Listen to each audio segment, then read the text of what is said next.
আসসালামু আলাইকুম ওয়া রাহমাতুল্লাহ। প্রিয় 2025 সালের এসএসসি শিক্ষার্থীবৃন্দ, আশা করছি তোমরা সবাই ভালো আছো। টেস্টের পরবর্তী সময়ে তোমাদের গণিতের প্রস্তুতির সম্পূর্ণতার জন্য আমি তোমাদের দেশের স্বনামধন্য স্কুলগুলোর গণিতের প্রশ্ন নিয়ে আলোচনা করছি। আজকে মাইলস্টোন স্কুল অ্যান্ড কলেজের গণিতের প্রশ্নের গ বিভাগ আলোচনা করছি। প্রথমেই তোমরা যে প্রশ্নটি দেখতে পাচ্ছ, উদ্দীপকে বলা হয়েছে cos theta plus cot theta is equal to p, cot theta minus cos theta equal to q এবং 2 sin square theta plus 3 cos theta equal to m. এরপর ক নম্বর প্রশ্নে cot a মাইনাস 25 ডিগ্রি ইজ ইকুয়াল টু 1 হলে a এর মান কত হবে নির্ণয় করতে বলা হয়েছে। তো এই ক নম্বর প্রশ্নের সাথে আসলে উদ্দীপকের কোনো সম্পর্ক নেই। সমাধানে আসছি। উদ্দীপকে যা দেয়া ছিল cot a মাইনাস 25 ডিগ্রি ইজ ইকুয়াল টু 1, তো আমাদেরকে চিন্তা করতে হবে এপাশে যেহেতু cot রয়েছে 1, এটা cot কত ডিগ্রির মান। তো আমরা জানি যে cot 45 ডিগ্রির মান হচ্ছে 1। তো এরপর আমরা উভয় পক্ষ থেকে cot বাদ দিয়ে লিখতে পারি a মাইনাস 25 degree is equal two 45 degree. এরপর খুব সহজ, এপাশে মাইনাস 25 ডিগ্রি সেটাকে ডান পাশে নিয়ে গেলে যোগ করে দিতে হয় 45 ডিগ্রি, তার সাথে 25 ডিগ্রি যোগ করে 70 ডিগ্রি, তার মানে a is equal two 70 degree.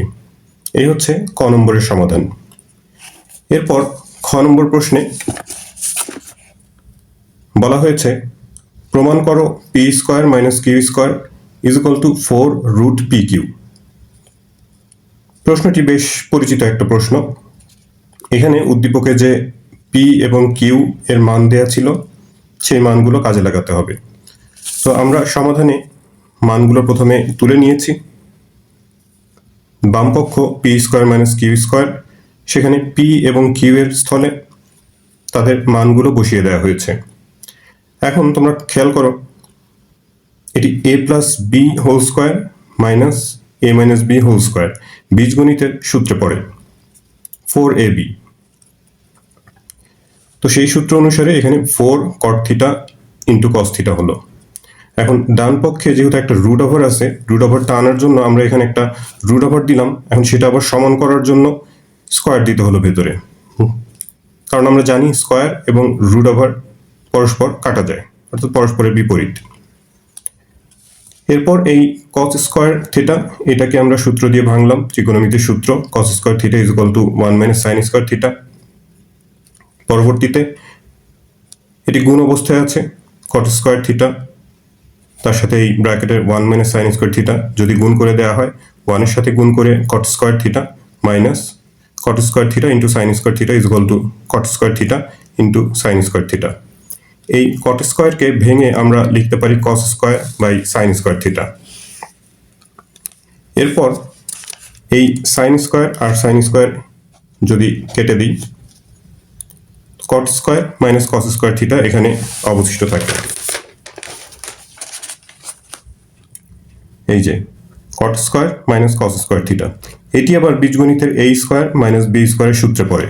তো সেই সূত্র অনুসারে আমরা লিখতে পারি a plus b into a minus b, অর্থাৎ cot theta plus cos theta minus cot theta minus cos theta.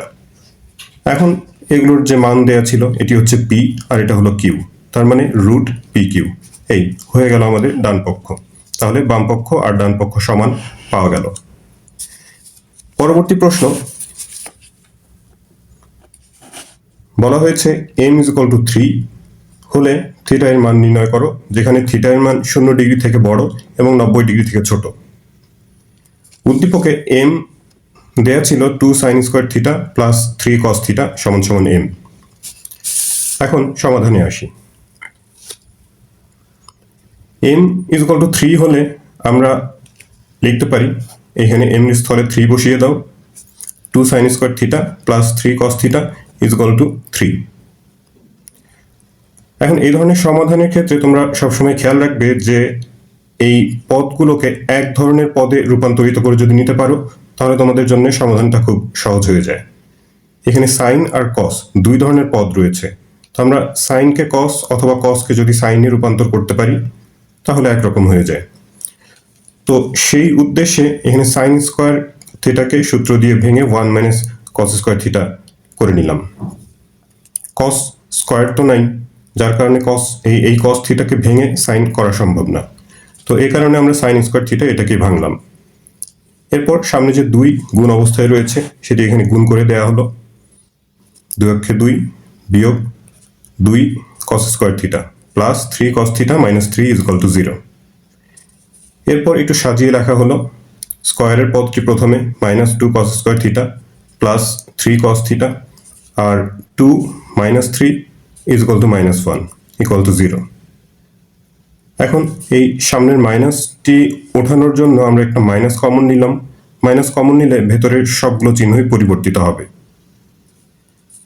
এরপর এই মাইনাস বা মাইনাস 1 এটি ডান পাশে নিয়ে শূন্য করে দিতে পারি, অর্থাৎ উভয় পক্ষকে মাইনাস 1 দ্বারা যদি গুণ করি তাহলে এই মাইনাসটি উঠে যায়।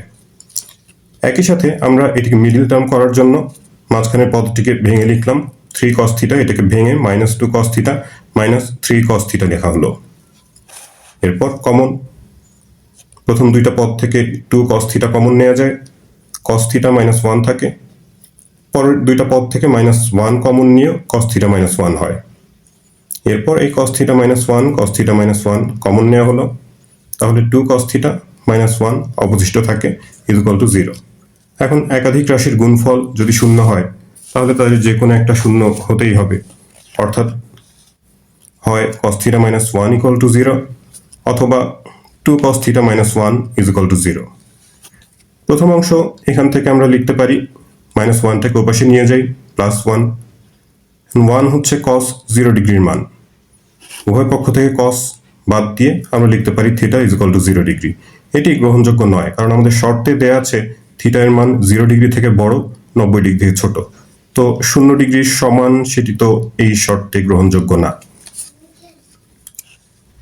এরপর ডান পাশের যে আরেকটি অংশ সেখান থেকে আমরা লিখতে পারি 2 cos theta minus 1 equal to 0। তো মাইনাস 1টাকে প্রথমে ডান পাশে নিয়ে গেলাম, এরপর এই 2 ডান দিকে গিয়ে ভাগ 1/2। 1/2 বা হাফ এটি হচ্ছে cos 60 ডিগ্রির মান।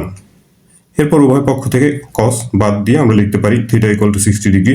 এটি আমাদের শর্তের মধ্যে রয়েছে, তাই এটি একটি গ্রহণযোগ্য মান, অর্থাৎ থিটা এর মান 60 ডিগ্রি।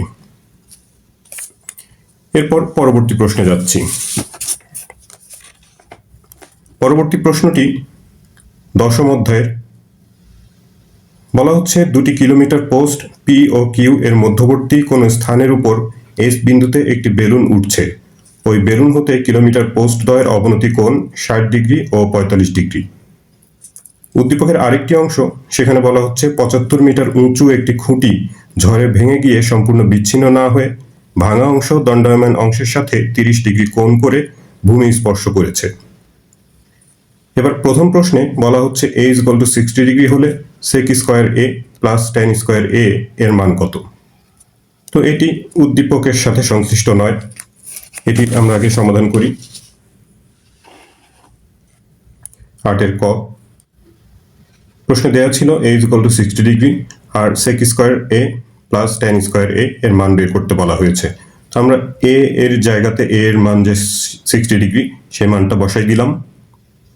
সে মান বসিয়ে দিয়ে এরপর sec স্কয়ার 60, sec 60 এর যে মান তার উপর একটা স্কয়ার, একইভাবে tan 60 এর মান তার উপর স্কয়ার। এরপর বাকিটা হিসাব, 2 স্কয়ার করলে 4 হয়, √3 স্কয়ার করলে 3, 4 আর 3 যোগ করে 7। এই হচ্ছে 8 ক এর সমাধান। পরবর্তী প্রশ্ন 8 খ,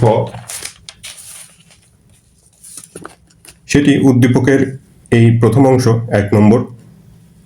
2টা কিলোমিটার পোস্টের কথা বলা হয়েছিল পি ও কিউ, যাদের মধ্যবর্তী কোনো একটা স্থানের উপর এস বিন্দুতে একটা বেলুন উঠছে। বেলুন থেকে কিলোমিটার পোস্ট দুইটার অবনতি কোণের কথা বলা হয়েছে 60 এবং 45 ডিগ্রি। তো এই উদ্দীপক অনুসারে আমরা একটা চিত্র অঙ্কন করি। প্রথমে পি ও কিউ হচ্ছে 2টি কিলোমিটার পোস্ট, তার মানে এদের মধ্যবর্তী দূরত্ব 1 কিলোমিটার অর্থাৎ 1000 মিটার। এদের মধ্যবর্তী একটা স্থানে এস বিন্দুতে একটা বেলুন উঠছে। এই বেলুন ওড়ার স্থানে এদের অবনতি কোণ PSC is equal to 60 degree এবং QSD is equal two 45 degree. তো এই চিত্রটুকু আমাদেরকে এঁকে নিতে হয়েছে, যার কারণে এই চিত্রের সাথে মিল রেখে একটা বিবরণও দেওয়া প্রয়োজন। ধরছি পি ও কিউ দুটি কিলোমিটার পোস্ট এবং এস বিন্দুতে একটি বেলুন উঠছে। কোণ PSC is equal to 60 degree এবং কোণ QSD equal to 45 degree. P থেকে কিউ পর্যন্ত যে দূরত্ব সেটি হচ্ছে 1000 মিটার বা 1 কিলোমিটার। প্রশ্নে বলা ছিল কিলোমিটার পোস্ট, তার মানে বুঝে নিতে হবে যে এর মাঝখানে দূরত্ব হচ্ছে 1 কিলোমিটার, অর্থাৎ 1000 মিটার। এখন এস এম লম্ব পি কিউ, অর্থাৎ পি কিউ এর উপর আমরা এস এম লম্ব আঁকলাম। এই এস এম কে আমরা আবার এইচ ধরে নিচ্ছি। এই এইচ এর মানটাই আমাদের বের করতে হবে এবং পি এম এই দূরত্বটা, এটিকে আমরা এক্স ধরে নিলাম, যার ফলে এই এম থেকে কিউ পর্যন্ত কিউ এম বা এম কিউ এটি এই 1000 থেকে এক্স মাইনাস করে যা হয় 1000 মাইনাস এক্স, এই হচ্ছে এম থেকে কিউ এর দূরত্ব। সে কথাগুলো এখানে লিখে নেওয়া হয়েছে। P M is equal to X, সুতরাং Q M is equal to 1000 minus x metre. এখন দেখো কোণ এস পি এম চিত্র দেখো, এস পি এম এই কোণটি পিএসসি কোণের একান্তর কোণ। এই কারণে এটি যেহেতু 60 ডিগ্রি দেয়া রয়েছে অবনতি কোণ, এই উন্নতি কোণ এটিও 60 ডিগ্রি। একইভাবে কিউএসডি এবং এস কিউ এম এ দুটিও পরস্পর একান্তর কোণ, যার কারণে এরা পরস্পর সমান, অর্থাৎ দুটি 45 ডিগ্রি কোণ। সেই কথাগুলো এখানে লেখা হয়েছে। কোণ এসপিএম ইজ ইকুয়াল টু কোণ PSC is equal to 60 degree. একইভাবে কোণ S Q M is equal to QSD কোণ ইজ ইকুয়াল টু 40 ডিগ্রি, কারণ হচ্ছে এরা একান্তর কোণ। এবারে ত্রিভুজ এসপিএম থেকে আমরা লিখতে পারি এই যে এই ত্রিভুজটা এসপিএম 60 ডিগ্রি কোণের সাপেক্ষে এটি হচ্ছে লম্ব আর এটি ভূমি। তো এই দুইটা বাহুর মধ্যে সম্পর্ক তৈরির জন্য আমরা এখানে ট্যানের অনুপাত নিব, কারণ ট্যান মানে লম্ব বাই ভূমি। তো ট্যান কোণ SPM is equal to S M by PM. তো সেটি লেখা হয়েছে ত্রিভুজ এসপিএম হতে ট্যান কোণ SPM is equal to S M by PM. এই কোণের মান হচ্ছে 60 ডিগ্রি। এস এম হচ্ছে উচ্চতা এইচ, পিএম এক্স ধরা হয়েছিল। ট্যান 60 ডিগ্রির মান √3 আর এপাশে এইচ বাই এক্স। এরপর যদি আমরা একটু আর গুণন করি, আচ্ছা এক্সটাকে এপাশে নিয়ে আসি, √3 এপাশে এসে ভাগ হয়, তার মানে x is equal to h by √3। এরপর চিত্রের যে ডান পাশের অংশটি রয়েছে সে ত্রিভুজ থেকে আবারও ট্যানের সূত্রানুসারে এই এস কিউ এম ত্রিভুজ থেকে আমরা লিখতে পারি 45 ডিগ্রি কোণের সাপেক্ষে এটি হচ্ছে লম্ব আর এটি ভূমি, অর্থাৎ tan S Q M is equal to S M by Q M.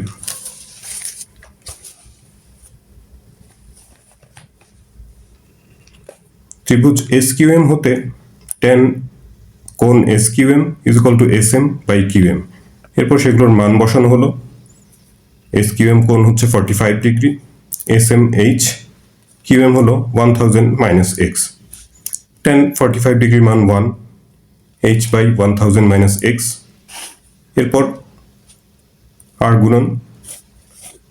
গুণন করে এইচ এর সাথে এদিকে নিচে কিছু নেই, মানে হচ্ছে 1 এর সাথে এইচ গুণ করে 1, আর এই 1 এর সাথে 1000 মাইনাস এক্স গুণ করলে 1000 মাইনাস এক্স। এরপর এই এক্স আমরা যে আগের অংশ থেকে এক্স এর যে মান পেয়েছিলাম, এক্স এর মান এইচ বাই √3, সেই মানটি এখানে বসিয়ে দেওয়া হলো। এরপর যেহেতু আমরা এক্স এর মান বের করবো, এই জন্য এক্স যুক্ত পদ দুটোকে এক পাশে নিয়ে আসলাম। এদিকে লসাগু √3 লসাগু, এইচ এর নিচে কিছু নেই, মানে 1 দিয়ে √3 কে ভাগ করলে √3, তার সাথে এইচ গুণ করে √3h প্লাস √3 আর √3 ভাগ করে 1, তার সাথে এইচ গুণ করে h ইজ ইকুয়াল টু 1000। এরপর এই এইচ এর সাথে 1 গুণ করে 1 গুণ করে 1 গুণ করে 1 গুণ করে 1 গুণ করে 1 গুণ করে 1 গুণ করে 1 গুণ করে 1 গুণ করে 1 গুণ করে 1 গুণ করে 1 গুণ করে 1 গুণ করে 1 গুণ করে 1 গুণ করে 1 গুণ করে 1 এবার আর গুণন করলে এই √3 ওই পাশে 1000 সাথে গিয়ে গুণ হয় 1000 ইন্টু √3, আর একই সাথে আমরা এখান থেকে h কমন নিয়েছি, কমন নিলে √3 প্লাস 1 থাকে। সব শেষে h ইজ ইকুয়াল টু এই √3 প্লাস 1 এখানে h এর সাথে গুণ অবস্থায় আছে, ডান পাশে নিয়ে গেলে সেটি ভাগ হয় 1000 √3 এর সাথে √3 প্লাস 1 ভাগ। এরপর ক্যালকুলেটরে বাকিটা তোমরা হিসাব করবা। h ইজ ইকুয়াল টু হয় 633.975 মিটার প্রায়। দশমিকের পর অনেকগুলো ঘর আসে, আমরা এখানে 3 ঘর ব্যবহার করেছি। খেয়াল রাখবা যে দশমিকের পর তুমি যে কয় ঘর নিবা, পরবর্তী ঘরটি যদি 4 এর থেকে বড় হয় তাহলে আগের ঘরে 1 যোগ করে নিবা। সুতরাং মাটি থেকে বেলুনের উচ্চতা 633.975 মিটার প্রায়। এটি হলো খ নম্বরের উত্তর। পরের প্রশ্নটি আরেকবার দেখি। উদ্দীপকে বলা হয়েছিল 75 মিটার উঁচু একটি খুঁটি ঝড়ে ভেঙে গিয়ে সম্পূর্ণ বিচ্ছিন্ন না হয়ে ভাঙা অংশ দণ্ডায়মান অংশের সাথে 30 ডিগ্রি কোণ করে ভূমি স্পর্শ করেছে। আর গ নম্বরের প্রশ্নটা হলো গাছটির ভাঙা অংশের দৈর্ঘ্য নির্ণয় করতে বলা হয়েছে। তো উদ্দীপক অনুসারে আমরা একটা চিত্র আঁকি। মনে করো যে এই এবিটা হচ্ছে গাছের উচ্চতা। গাছটি সি বিন্দুতে ভেঙে ডি বিন্দুতে ভূমি স্পর্শ করে। প্রশ্নে বলা হয়েছে যে এটির ভাঙা অংশ দণ্ডায়মান অংশের সাথে 30 ডিগ্রি কোণ উৎপন্ন করে। এই বিষয়টা তোমরা খুব ভালো করে খেয়াল করবে, এটি প্রায়শই তোমাদের ভুল হয়। খুব সহজ, বলা হয়েছে, প্রশ্নে বলাই আছে যে ভাঙা অংশ দণ্ডায়মান অংশের সাথে 30 ডিগ্রি কোণ উৎপন্ন করে। তো এই এসি অংশ এটি তো ভেঙে এসে এই ভূমিতে ডি বিন্দুতে স্পর্শ করেছে, তার মানে এই সিডিটা হচ্ছে ভাঙা অংশ, আর যেটি দাঁড়িয়ে রয়েছে অর্থাৎ এখনো না ভেঙে ভূমিতে সোজা দাঁড়িয়ে রয়েছে বিসি অংশ, সেই দণ্ডায়মান অংশের সাথে হচ্ছে এই ভাঙা অংশটা 30 ডিগ্রি কোণ উৎপন্ন করে। এখন এই চিত্রের একটু বিবরণ দেই। মনে করি AB is equal to 75 metre লম্বা একটা গাছ, যা সি বিন্দুতে ভেঙে ডি বিন্দুতে ভূমি স্পর্শ করে। তো তাহলে কোণ বিসিডি হচ্ছে 30 ডিগ্রি। এই যে এই কোণ বিসিডি অর্থাৎ ভাঙা অংশ আর দণ্ডায়মান অংশের মধ্যবর্তী যে কোণটা, AC is equal two CD is equal to x, এটা ধরে নেওয়া হলো। যে অংশটি ভেঙে গিয়েছে সেটি এদিকে এসে ভূমিতে স্পর্শ করেছে, তো এই কারণে এই ওপরের এই এক্স আর এই অংশটুকু সমান, অর্থাৎ এটাও এক্স। আর এটাকে যদি এক্স ধরি তাহলে এই দণ্ডায়মান অংশ, এটা সম্পূর্ণ গাছের দৈর্ঘ্য ছিল 75 মিটার, তাহলে 75 থেকে এই এক্স টুকু যদি বাদ দেওয়া হয়, 75 বিয়োগ এক্স, এটা হচ্ছে এই দণ্ডায়মান অংশ অর্থাৎ বিসি অংশের দৈর্ঘ্য। সে কথাটা লেখা হয়েছে BC is equal to 75 minus x metre. তাহলে ত্রিভুজ বিসিডি হতে আমরা লিখতে পারি, আচ্ছা কখন কোন কোণের অনুপাতটা নিতে হবে সেটিও খুব সহজ একটা বিষয়। তোমাদের খেয়াল করতে হবে যে কোন বাহুর মান দেয়া রয়েছে আর কোনটি তোমাদের বের করতে হবে, আর সেই দুইটা বাহুর মধ্যে ত্রিকোণমিতির কোন অনুপাতটা হয়। তো এখানে আসলে কোনো বাহুই সরাসরি দেয়া নেই। এই কোণের সাপেক্ষে এটা হচ্ছে ভূমি বা সন্নিহিত বাহু, আর এটি হচ্ছে অতিভুজ। তো ভূমি আর অতিভুজ এই দুইটার বাহুর মধ্যে আমাদের সম্পর্ক তৈরি করতে হবে, কারণ এখানকার কোনো সংশ্লিষ্টতা নাই, এখানে এটার মান দেওয়া নাই, এটা বেরও করতে হবে না।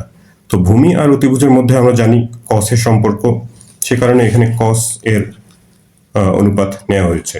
কস কোণ বিসিডি, খেয়াল রাখবে কোণটা হচ্ছে এখানে এটি, তো এই কোণের সংশ্লিষ্ট যে বাহু এটি হচ্ছে এখন ভূমি বা সন্নিহিত বাহু, আর অতিভুজ হচ্ছে এই যে সমকোণ, সমকোণের বিপরীত দিকে যে বাহুটা থাকে সেটা সবসময় অতিভুজ। তো কস হচ্ছে কস কোণ বিসিডি ইজ ইকুয়াল টু ভূমি বাই অতিভুজ, বিসি বাই সিডি। বিসিডি কোণের মান হচ্ছে 30 ডিগ্রি, বিসি 75 মাইনাস এক্স, আর সিডি হচ্ছে এক্স। কস 30 ডিগ্রি মান √3/2, ডান দিকে যা ছিল তাই। এবার আর গুণন যদি করা হয়, √3 এর সাথে এক্স গুণ করে √3x, আর 2 এর পাশে 75 মাইনাস এক্স এর সাথে গুণ করে 150 বিয়োগ 2x। এক্স এর মান বের করতে হবে, এ কারণে আমরা এক্স যুক্ত পদ দুটোকে এক পাশে নিয়ে এসে এক্স কমন নিলাম, তাহলে এই √3 + 2 x এর সাথে গুণ অবস্থায় রয়েছে, সেটি ডান পাশে গিয়ে ভাগ। ক্যালকুলেটরে ভাগ করো, 150 ডিভাইডেড বাই √3 + 2 ভাগ করলে x এর মান আসে 40.192 মিটার। অর্থাৎ গাছটার ভাঙা অংশের দৈর্ঘ্য এই 40.192 মিটার প্রায়। তাহলে এই 8 নম্বর অঙ্কটি এখানেই শেষ হলো। পরবর্তী অঙ্ক গ বিভাগের শেষ অঙ্কটি পরিমিতি থেকে দেওয়া হয়েছে এবং এটিও খুব পরিচিত একটা প্রশ্ন।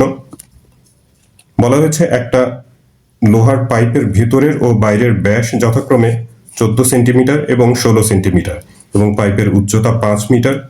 1 ঘন সেন্টিমিটার লোহার ওজন 7.2 গ্রাম। প্রথম প্রশ্নটি, পাইপের বক্রতলের ক্ষেত্রফল কত?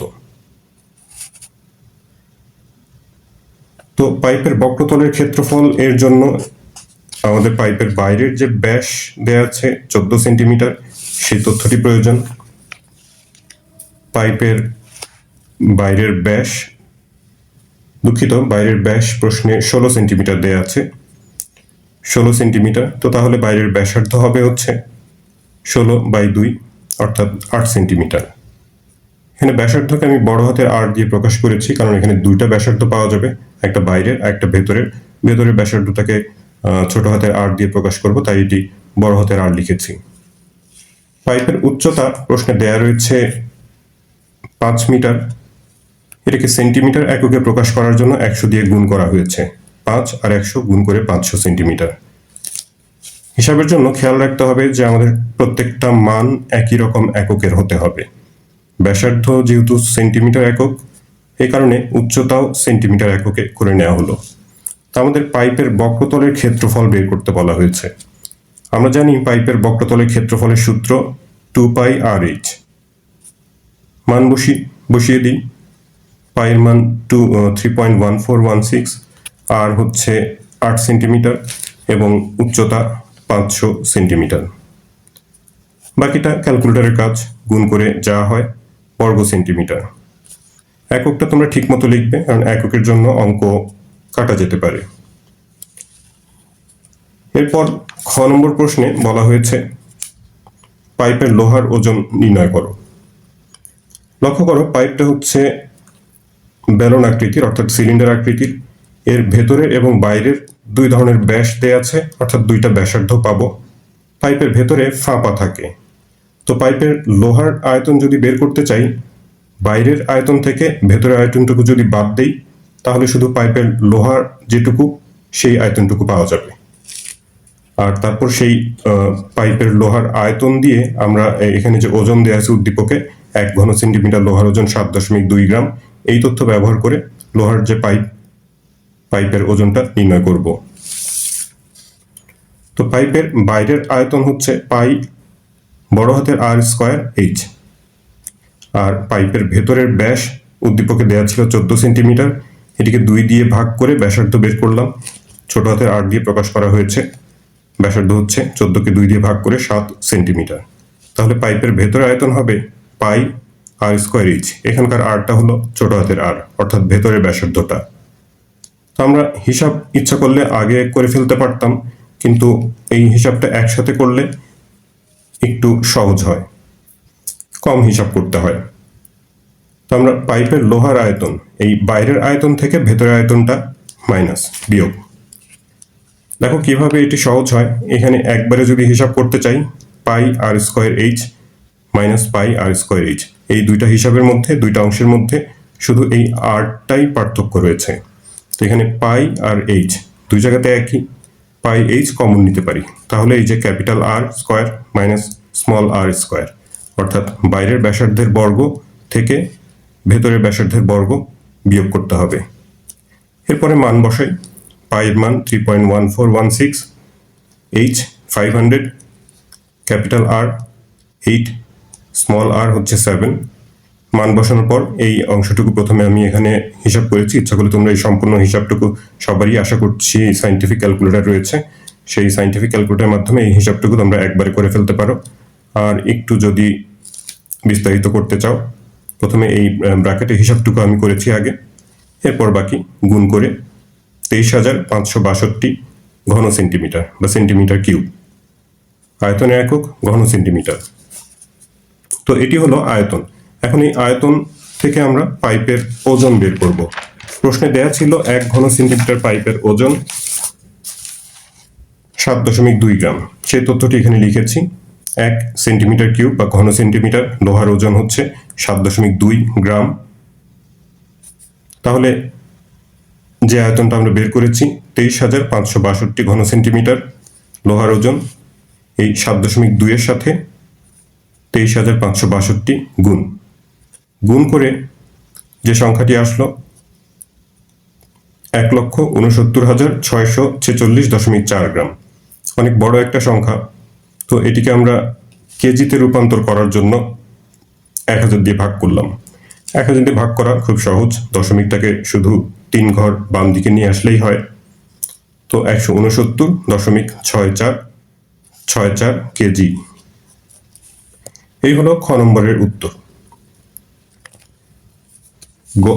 গ বিভাগের 9 নম্বর প্রশ্নের যে শেষ অংশটি রয়েছে সেখানে বলা হয়েছে পাইপকে গলিয়ে 7 সেন্টিমিটার ব্যাসার্ধ বিশিষ্ট একটি নিরেট দণ্ডে পরিণত করা হলো। দণ্ডটির দৈর্ঘ্য নির্ণয় করো। যেহেতু পাইপটিকে গলিয়ে 7 সেন্টিমিটার ব্যাসার্ধ বিশিষ্ট একটা নিরেট দণ্ডে পরিণত করার কথা বলা হয়েছে, নিরেট দণ্ড সেটিও পাইপ আকৃতির অর্থাৎ সিলিন্ডার আকৃতির। তো পাইপটাকে যেহেতু গলিয়ে বলা হয়েছে তার মানে পাইপের লোহার যে আয়তন সেই আয়তনটুকু ব্যবহার করে নিরেট দণ্ডটি তৈরি করা হবে। তো পাইপের লোহার আয়তন আমরা সেটি আগে বের করেছি খ নম্বর থেকে 23,562 ঘন সেন্টিমিটার। নিরেট দণ্ড যেটির দৈর্ঘ্য বের করতে বলা হয়েছে, দৈর্ঘ্য বা এক্ষেত্রে আমরা উচ্চতাও বলতে পারি। প্রশ্নে দৈর্ঘ্য বলা হয়েছে তাই আমরা এটিকে এল দিয়ে প্রকাশ করেছি। ইচ্ছা করলে এটাকে তোমরা উচ্চতা এইচ দিয়েও প্রকাশ করতে পারো। এটি ধরে নেওয়া হলো। এখন দেয়া আছে নিরেট দণ্ডের ব্যাসার্ধ 7 সেন্টিমিটার। এখানে ব্যাসার্ধটাকে আমি R1 দিয়ে প্রকাশ করলাম কারণ ছোট হাতের আর একবার এই একই অঙ্কের মধ্যে একবার ছোট হাতের আর ধরা হয়েছে তাই। তো নিরেট দণ্ডের আয়তন হবে সূত্রানুসারে পাই আর স্কয়ার এল অর্থাৎ পাই R1 স্কয়ার এল। এলটা এখানে উচ্চতা, এইচ এর পরিবর্তে এল। মান বসাই, পাইয়ের মান আর আর এর মান বসানো হলো। এল এর মান আপাতত নাই, সেটি বের করতে হবে। যে অংশটুকু এখানে সাংখ্যিক মান রয়েছে সে অংশটুকু এখানে হিসাব করা হলো, তার সাথে এল গুণ অবস্থায় রেখে দিলাম। এখন এই আয়তনটুকু যেহেতু পাইপটা গলিয়ে লোহার যে পাইপটা ছিল, উদ্দীপকে যে পাইপের কথা বলা হয়েছিল সেটিকে গলিয়ে এই নিরেট দণ্ডটা তৈরি করা হচ্ছে। তাহলে এই আয়তনটা ওই পাইপের আয়তনের সমানই হবে।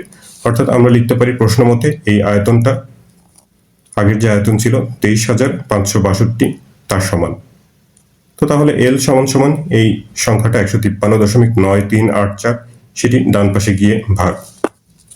তো ভাগ করো, ভাগ করে দিলে এখানে ভাগফল আসে 153.061 সেন্টিমিটার। একটা প্রায় লিখে দিব কারণ দশমিকের পর সবগুলো ঘর নেওয়া হয়নি। তো এটি হচ্ছে ওই নিরেট দণ্ডটির দৈর্ঘ্য, অর্থাৎ দণ্ডটির দৈর্ঘ্য 153.061 সেন্টিমিটার প্রায়। শিক্ষার্থীবৃন্দ, আজকের পর্বটি এখানেই শেষ করছি।